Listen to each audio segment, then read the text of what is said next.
जय माता दी। आज नवरात्रों की नवमी है।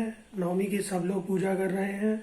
ये बहुत अच्छी बात है। आज मैं पूजा के उस मंदिर के बारे में बात करने जा रहा हूँ जिसको स्कूल कहा जाता है। और ये जो स्कूल है हमारे लिए गुरुकुल से कम नहीं होता है।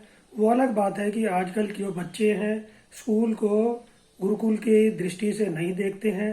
टीचर को वो सम्मान नहीं देते हैं जो कि टीचर को उनकी सम्मान मिलना चाहिए। और टीचर आजकल इतने डरे हुए हैं पढ़ाते हुए कि बच्चे ने अगर उनकी छोटी सी कंप्लेंट भी कर दी तो क्या उनकी नौकरी जा सकती है। हमें याद है कि जब हम रामजस नंबर 4 जो कि चित्रगुप्ता रोड पहाड़गंज पे स्थित है स्कूल, उस समय का सबसे बढ़िया स्कूल होता था। और टीचर बच्चों को मार मार के पढ़ाते थे। और बच्चे घर जाके जब कंप्लेंट भी करते थे कि आज मम्मी या पापा आज हमें टीचर ने इतना मारा, तो माँ बाप भी ये कहते थे कि अच्छी बात है, माँ बाप की तरह ही टीचर भी होते हैं। आपको अच्छा बच्चा बनाने के लिए अगर वो थोड़ा बहुत मार पिटाई करते हैं कोई दिक्कत नहीं है। लेकिन आजकल स्कूल के बच्चे जरा सा घर में जाके सिर्फ ये भी कंप्लेन करें कि टीचर ने आज मुझे घूर के देखा है, तो अगले दिन माँ बाप स्कूल में जाके उसकी कंप्लेन करते हैं। और टीचर को उसी समय स्कूल से प्रिंसिपल या मैनेजमेंट बाहर निकाल देता है कि आपने इतना ब्लंडर मिस्टेक कैसे की, बच्चे को घूर के क्यों देखा। मारना और पीटना तो बहुत दूर की बात है। तो खैर हम इस बात को मुद्दा नहीं है। आज हम रामजस नंबर 4 जो चित्रगुप्ता रोड पर स्थित है स्कूल, उसके बारे में बात करने जा रहे हैं। ये अपने समय का वो स्कूल था जिसमें लोग पहाड़गंज के बच्चे, दरियागंज के बच्चे, सदर बाजार, गोल मार्केट के बच्चे पढ़ने आते थे। और जब बच्चे 5वीं क्लास तक पढ़ रहे होते थे, माँ बाप उनको ये कहते थे कि अगर तेरे को रामजस स्कूल में एडमिशन लेना है तो अच्छे नंबर लेके आना बेटा, वरना डीएवी या नूतन मराठी में जाना पड़ेगा। तो बच्चे खूब मेहनत करके अच्छे मार्क्स लाते थे और रामजस स्कूल में ही एडमिशन लेने की कोशिश किया करते थे। वो अलग बात है कि रामजस में स्कूल में एडमिशन नहीं मिलता था तो वो किसी दूसरे स्कूल में एडमिशन ले लेते थे। और कुछ बच्चे ऐसे भी आते थे जो जूनियर रामजस में पढ़ते थे, उनका एडमिशन सीनियर रामजस में आराम से हो जाया करता था, भले ही उनके मार्क्स कम भी आते थे। अगर मैं बात करूं, मैं सन 1980 में रामजस नंबर 4 में 10वीं पास की है। आज उस बात को करीब 40 साल हो गए हैं। और 40 साल के बाद भी रामजस के अंदर जिस समय हम पढ़ते थे वो सारा चित्र दृश्य मेरे मानस पटल पर ऐसे अंकित है जैसे आज कल की ही बात मैं बात कर रहा हूँ। इतना ज़्यादा रिमेम्बर, इतनी ज़्यादा मेमोरी हर किसी को नहीं होती है। यह उसी समय मेमोरी होती है जब आप किसी चीज़ को बहुत ही शिद्दत से, बहुत ही अच्छे से प्यार करते हैं। ये स्कूल मेरे घर से करीब 10 या 7 मिनट का रास्ता था। 9:50 पे हम घर से निकलते थे, 10 बजे स्कूल पहुंच जाया करते थे। और पहुंचते ही अपना प्रेयर के लिए ऊपर ग्राउंड में जाते थे जहाँ की हमारी ड्रिल और प्रेयर हुआ करती थी। अगर उस समय के दृश्य को मैं आपके सामने वर्णित करूं तो इस तरह से था। मेन गेट से स्कूल के अंदर जाया करते थे। लेफ्ट साइड में प्रिंसिपल साहब जो कि जयदेव शर्मा जी थे और अपने टाइम के बेहतरीन प्रिंसिपल थे। और स्कूल को इस तरह से उन्होंने गुरुकुल बनाया था कि बच्चे यहाँ से निकल के बैरिस्टर, इंजीनियर, डॉक्टर और पुलिस के बड़े बड़े आला कमान अफसर बने हैं। उसके साथ में ही स्टाफ रूम हुआ करता था। प्रिंसिपल साहब के रूम के सामने एक बहुत अच्छा सुंदर सा ग्रीन हरा भरा ग्राउंड था। और ग्राउंड के साथ ही राय केदारनाथ ऑडिटोरियम था। राय केदारनाथ जी ने अपने पिता की याद में, रामजस मल जी की याद में रामजस स्कूल की चेन शुरू की थी, जो कि उस समय 14 स्कूल हुआ करते थे। दिल्ली के अंदर इन स्कूलों का नाम था। और 1 नंबर स्कूल जो था वो प्राइवेट स्कूल था जहाँ की फीस थोड़ी ज़्यादा हुआ करती थी। रामजस 4 का हमें याद है 8वीं तक हमने 1.5 रुपये फीस दी थी। और कई बच्चे ऐसे भी आते थे जो कहते थे कि 1.5 रुपये फीस बहुत ज़्यादा है, हमारे माता पिता इतना पैसा देने में सक्षम नहीं है, हमें ये फीस माफ़ कर दी जाए। तो स्कूल का मैनेजमेंट उनकी वो 1.5 रुपये फीस भी माफ़ कर दिया करता था। 9वीं, 10वीं, 11वीं, 12वीं में फीस 10 रुपये या 11 रुपये हुआ करती थी, क्योंकि उसके अंदर लैब और दूसरे चार्जेस लग जाया करते थे। अब जैसे ही जब हम ऑडिटोरियम से लेफ्ट साइड में बाहर निकलते थे, साथ में ही एक कैंटीन थी जिसके अंदर की बहुत अच्छा साफ सुथरा सामान मिलता था। जनरली तो सभी बच्चे अपने घर से खाना लाते थे, लेकिन जो बच्चे नहीं लाते थे वो कैंटीन से 15 पैसे का स्लाइस समोसा, 30 या 35 पैसे का बन समोसा लेके 50 पैसे में अपनी भूख शांत कर लिया करते थे। 5 पैसे की चाय दिया करती थी। उसके सामने एक बहुत बड़ा ग्राउंड था। ग्राउंड के बाद ऊपर सीढ़ियाँ चढ़ के मेन ग्राउंड आता था, जिसके अंदर की क्रिकेट, फुटबॉल, वॉलीबॉल और आपका हॉकी, ये सब खेल खेले जाते थे। उस समय का मुझे याद है कि मॉडर्न स्कूल से हमारा नेक टू नेक कंपटीशन हुआ करता था। मॉडर्न स्कूल में बहुत अमीर बच्चे, अमीर माता पिता के बच्चे पढ़ते थे, लेकिन हमारे स्कूल के बच्चे उनको हमेशा हरा के मेडल और ट्रॉफी लाया करते थे। ऊपर बड़े ग्राउंड में ही टग ऑफ वार भी कंपटीशन हुआ करता था, और वहीं पर साइड में एक कुश्ती के लिए और जिम के लिए भी एक जगह छोड़ी गई थी, जिसमें कि रेत भरा हुआ था। दूसरी तरफ से जब हम नीचे उतरते थे, नीचे फिर वॉलीबॉल का एक छोटा सा ग्राउंड था, उसके साथ में ग्रीन हरी भरा ग्राउंड फिर आता था।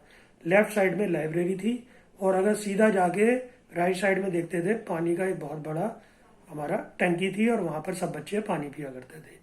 वहाँ से फिर राइट जाते थे तो पीछे बहुत बड़ा एक पेशाब घर था, जिसमें कि 10-12 बच्चों का पेशाब करने का स्थान बना हुआ था।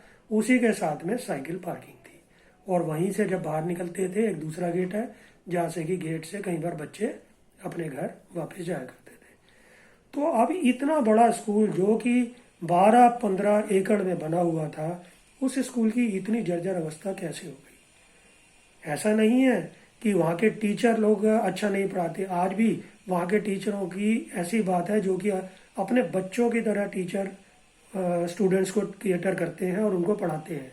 लेकिन क्योंकि आजकल सभी बच्चे, माँ बाप भी सोचते हैं कि प्राइवेट स्कूलों में बच्चों को पढ़ाया जाए और वो वहाँ पर बहुत अच्छी पढ़ाई करेंगे, लेकिन रामजस स्कूल की पढ़ाई आज तक मुझे याद है। आज 40 साल के बाद कुछ दिल किया कि चलो अपने स्कूल के बारे में कुछ कहता हूँ, तो ये मेरे को आज अक्षर से याद है कि कभी हमें प्रिंसिपल के रूम में जाना पड़ता था तो इतना ज़्यादा घबराहट होती थी कि आज प्रिंसिपल ने हमें बुला लिया है, पता नहीं क्या होने वाला है।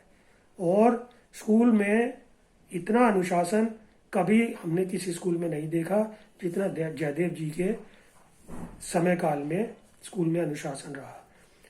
अब नए जो, अगर प्रिंसिपल जी की बात की जाए, नए प्रिंसिपल ने जो कि विनय जी हैं, विनय जी ने स्कूल में करीब 8-9 साल पहले रोज़ा 4 का निर्माण किया, जो कि पूरा इसको बोले तो Ramjas old student association number 4 के नाम से रोज़ा 4 बनाया। और इसका हर साल एक एनुअल फंक्शन होता है जो दिसंबर के पहले संडे को निश्चित है, पिछले 7 या 8 सालों से हो रहा है। कृष्ण अग्रवाल जी जो एक बहुत बड़े सीए हैं, दिल्ली के अंदर राजेंद्रा प्लेस में उनका ऑफिस है, वो इसको हैंडल करते हैं। उनके साथ टीम के और भी लोग हैं जो इसके अंदर एनुअल फंक्शन में सांस्कृतिक कार्यक्रम और सांस्कृतिक कार्यक्रम के बाद टीचर्स को सम्मान करना, पुराने स्टूडेंट्स को सम्मान करना, और उसके बाद भोजन की व्यवस्था करते हैं। सिर्फ 1100 रुपये आजीवन सदस्यता के साथ करीब 400 से 500 लोगों को इसके अंदर उन्होंने मेंबर बना लिया है, और धीरे धीरे ये मेंबर बढ़ते जा रहे हैं। यहाँ पर मैं एसोसिएशन के जो पदाधिकारी हैं उनको ये ज़रूर बोलूँगा कि हर साल 100 या 150 बच्चा 12वीं पास करके निकलता है। हमें उनका डेटा अपने पास रखना चाहिए और उनको भी अपनी एसोसिएशन में ज्वाइन कराना चाहिए, क्योंकि इसके बाद वो भी कहीं ना कहीं जाके ऊंची पढ़ाई करेंगे और बड़े अफसर भी बनेंगे। क्योंकि यहाँ की स्कूल की जो नींव है वो इतनी मजबूत है कि वो कहीं पर भी जाएंगे, रामजस स्कूल का नाम जो है उनके साथ हमेशा जुड़ा रहता है। और हर आदमी को इसके बारे में पता है कि रामजस फाउंडेशन एक ऐसी फाउंडेशन है जो कि अपने बच्चों को हीरा बना के हीरा तराशती है वो, और उन बच्चों को इस काबिल बनाती है कि वो समाज के अंदर एक अच्छा पद हासिल करें और अपने स्कूल का भी और अपना भी सम्मान प्राप्त करें। अगर पुराने समय के टीचर्स की बात करें, टीचर ऐसे होते थे कि वो अपने माँ बाप हमारे इतना नहीं केयर करते थे जितना कि स्कूल के टीचर हमारी केयर करते थे। दरियाव सिंह बाबा जो कि हमारे पीटी के इंचार्ज थे, वो इतने सख्त पीटी इंचार्ज थे कि सुबह जब प्रेयर होती थी कई बच्चे डर के मारे पीटी में नहीं जाते थे, बाथरूम में छुप जाया करते थे।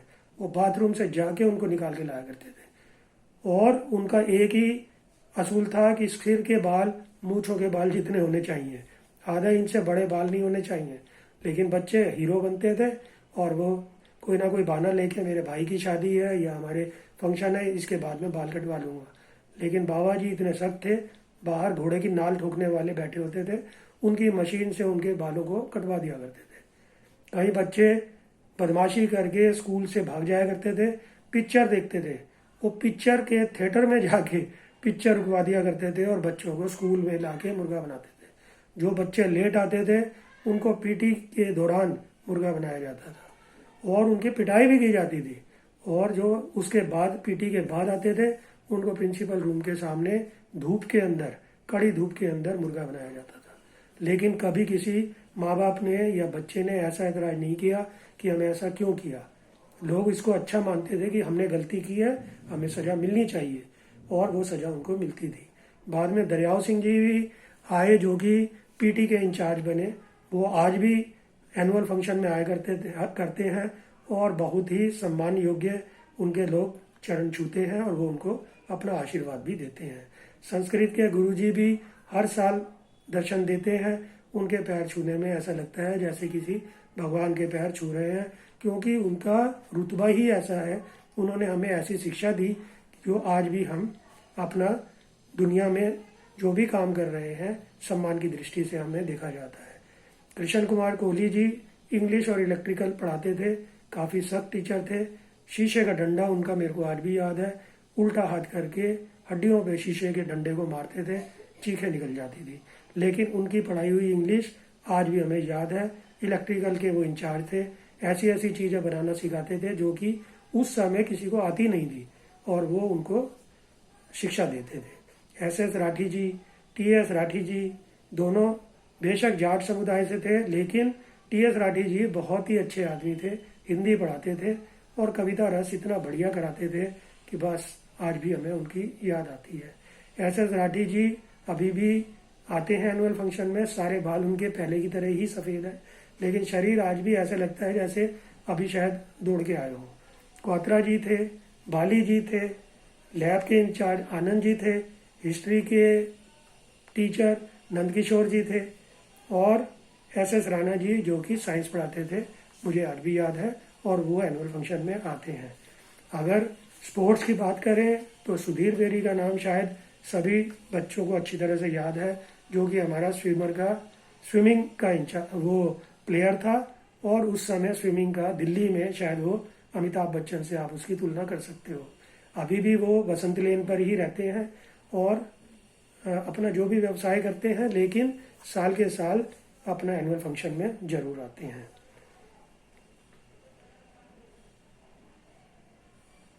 तो ये सब चीज़ें जो स्कूल की इस तरह से याद रखना, आज भी कितने सारे बच्चों के नाम और उनके चेहरे जब याद आते हैं तो ऐसा लगता है कि हम 55 साल की उम्र नहीं, हम 25 साल के जवान ही हैं और जवानी की वो बचपन की यादें बिल्कुल ताज़ा हो जाती हैं, हरी भरी हो जाती हैं और ऐसा लगता है कि आज स्कूल दोबारा चल के एक बार दोबारा अपना पुनर्जन्म करते हैं। और मैं कई बार इस चीज़ को दोबारा कर चुका हूँ जब भी पहाड़गंज जाता हूँ, क्योंकि हम पहाड़गंज के रहने वाले हैं। अब तो पहाड़गंज छोड़े हुए भी 42 साल हो गए हैं, लेकिन पहाड़गंज की यादों को भूलना आसान बात नहीं है। पहाड़गंज में जो प्यार, जो मित्रता हमें वहाँ पर मिली है, जो काम हमने वहाँ किए हैं, वो ज़िंदगी भर भूला नहीं जा सकता। और इन सब चीज़ों को याद रखना एक अच्छी मेमोरी है। इसको जब भी हम याद रखते हैं आंखों में कई बार आंसू आ जाते हैं। लेकिन चलिए ठीक है, स्कूल अच्छा है, स्कूल आज भी अपने बच्चों को वही शिक्षा प्रदान कर रहा है, लेकिन स्कूल की हालत बहुत जर्जर है।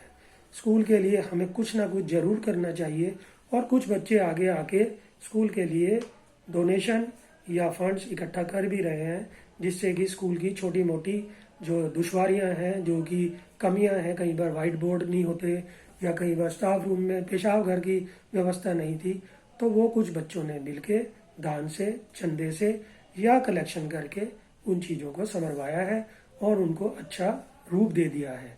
अब इसके बारे में और ज़्यादा कहना मेरे को अच्छा भी नहीं लग रहा और बहुत लंबी वीडियो हो जाएगी, आप देखेंगे नहीं। तो इसी के साथ मैं इस वीडियो को विराम देता हूँ। अगर और कुछ बातें याद आएंगी स्कूल के बारे में तो ज़रूर एक वीडियो मैं और बनाऊँगा। और मैं रामजस स्कूल के लिए इतना ज़रूर कहूँगा कि दुनिया का अगर कोई सबसे अच्छा स्कूल है तो रामजस नंबर 4 है। इसलिए नहीं कि हम वहाँ पर पढ़े हैं, लेकिन इसलिए कि जो शिक्षा वहाँ पर मिली है शायद दूसरे शिक्षा विद्यालयों में जो शिक्षा मिलती है उससे बहुत अच्छी शिक्षा थी। और ये स्कूल ना कह के मैं इसको विश्वविद्यालय कहूँगा, क्योंकि ये बहुत बड़ा एक शिक्षा का केंद्र है, स्रोत है, जहाँ की विश्वविद्यालय जैसे शिक्षा दी जाती है। कई बच्चों ने यहाँ से पास होने के बाद रामजस कॉलेज में भी पढ़े होंगे, लेकिन रामजस कॉलेज में भी वो चीज़ उनको नहीं मिली होगी जो कि रामजस नंबर 4 में मिली होगी। आज भी मैं अपने सभी टीचर्स का चरण वंदना करता हूँ, उनको नमस्कार करता हूँ और उनको सैल्यूट करता हूँ कि उन्होंने हमें इतनी बढ़िया शिक्षा दी। धन्यवाद। आपका दिन शुभ रहे।